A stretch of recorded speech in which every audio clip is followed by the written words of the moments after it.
The Shadow Throne, Chapter 19. The next morning, Mott and Tobias allowed me to sleep as long as I wanted, and when I finally awoke, I was surprised by how high the sun had risen. "I suppose I'm still recovering," I said as I broke into a long yawn.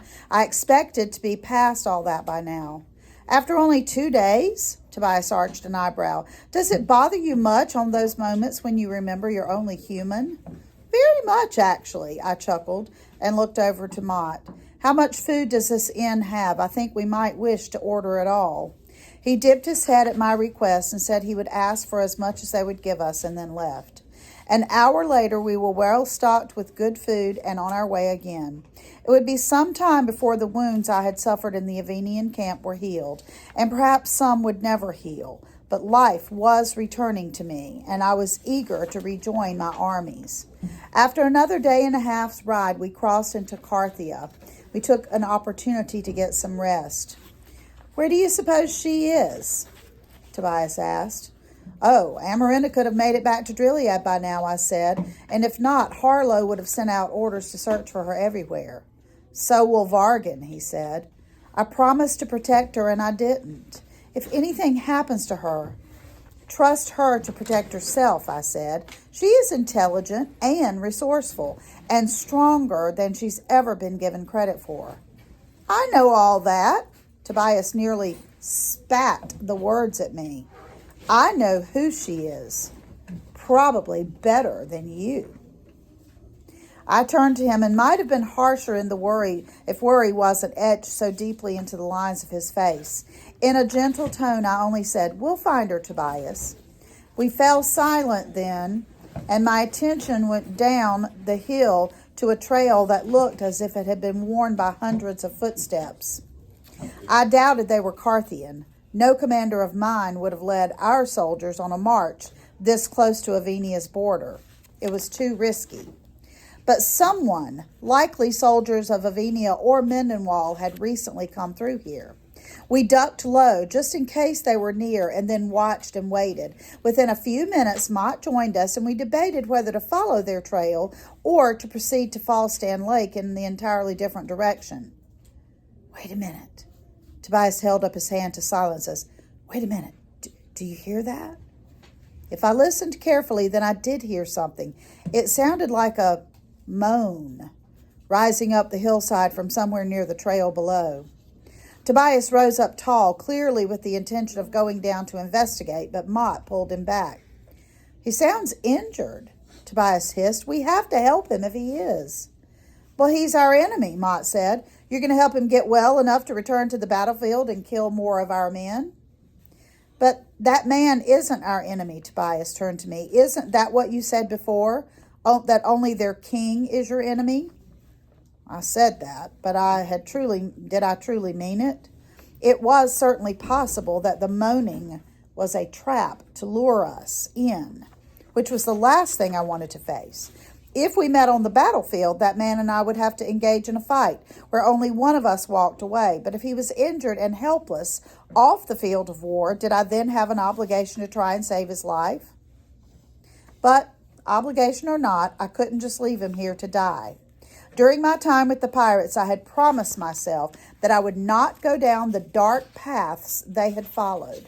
I would not become as they were.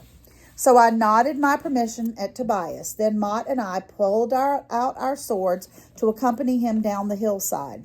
This didn't feel like a trick, but we had to be cautious nonetheless.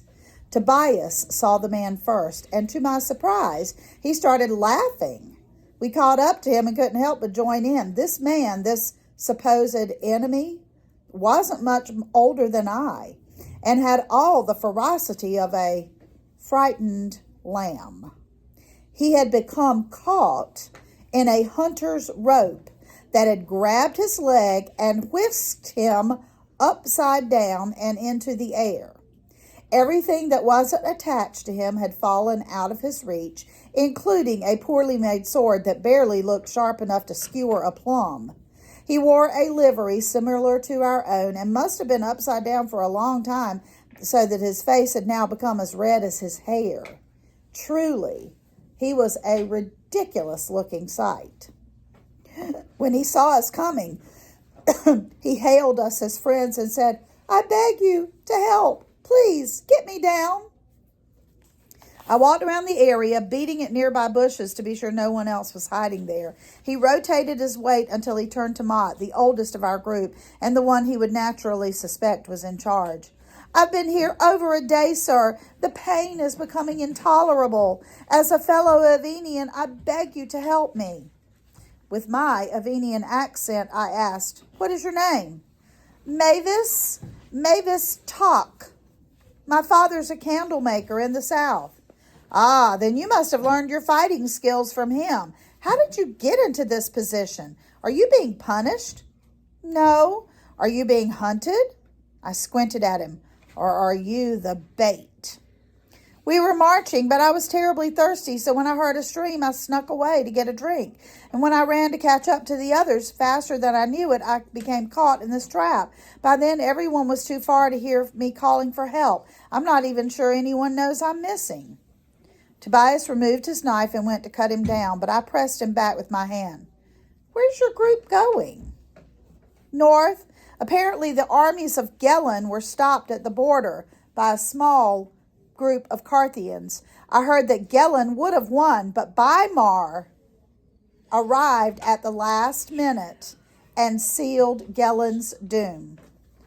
So, Weimar had come to our aid. That was excellent news on two fronts. It meant that Roden had achieved a victory at the border and also that Fink had gotten through safely. But since Mavis still assumed we were from Avenia, I only shook my head and said, "Carthians are horrid people, aren't they? What right do they have to defend themselves in this war?" Mavis nodded, then frowned as if he was confused. He finally gave up and simply said, "I'm really hurting. Can you please help me get down?" With my permission, Mott strode forward and used his sword to cut the rope on the boy's legs. He tumbled to the ground, but we immediately noticed the blood around his ankle where the rope had sliced into his flesh. Tobias darted toward him and began examining it. "How did this happen?" Mavis took a look at it and his eyes rolled back in his head, forcing him to lie back again. "I tried for hours to wiggle my way free. It hurt, but I had no idea it was so bad." Tobias pulled a handkerchief from his pocket, one I recognized as belonging to Amarinda. And I wondered, why did he have that? He ran toward the sound of water and reappeared moments later with it dripping wet. He wrung it out, then knelt before Mavis to wash his leg. "We should go," Mott whispered as he leaned over to me. "We've freed him, and there's nothing more required of us." "What if the roles were reversed? Wouldn't you hope for more from him?" "Of course." Frustrated, Mott kicked his boot against the ground. "It's just that I don't like the feeling of being on this trail. We're so exposed." I didn't like it either. But Tobias looked up at me and shook his head.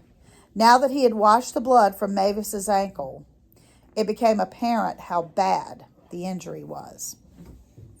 The rope had cut deeply into the flesh. Probably would become increasingly painful once full feeling returned to his leg. Even now, Mavis was beginning to show signs of strain and held onto his thigh, as if that would help. Tobias stood up and then pulled me aside. "If we do nothing, it'll become infected. He'll lose that leg, and since he won't be able to walk on it, he'll possibly lose his life too." "There's nothing we can do about that," I said. "Cutting him down is one thing, but we're not physicians. We have no provisions to help him." "I've been studying medicine." Tobias smiled meekly, almost as if he were embarrassed to admit it. "I figured with you as our king, knowing how to heal injuries would be a good idea. Please, Jaron, just let me help him." I nodded, and Tobias immediately set to work, asking Mott to return to our horses for a clean rag and a water skin. Turning to me, he described a plant with thick, pointed leaves that would need to be cut free and gathered.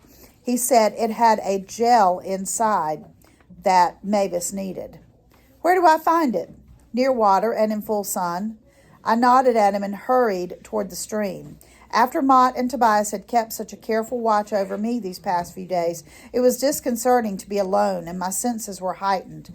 We were so close to Avenia, surely others in his group would eventually notice Mavis's absence and come back to look for him. I scanned the ground, looking for any plant that fit Tobias's description, and questioning my decision to spend so much precious time here. It was the right thing to do. I knew that.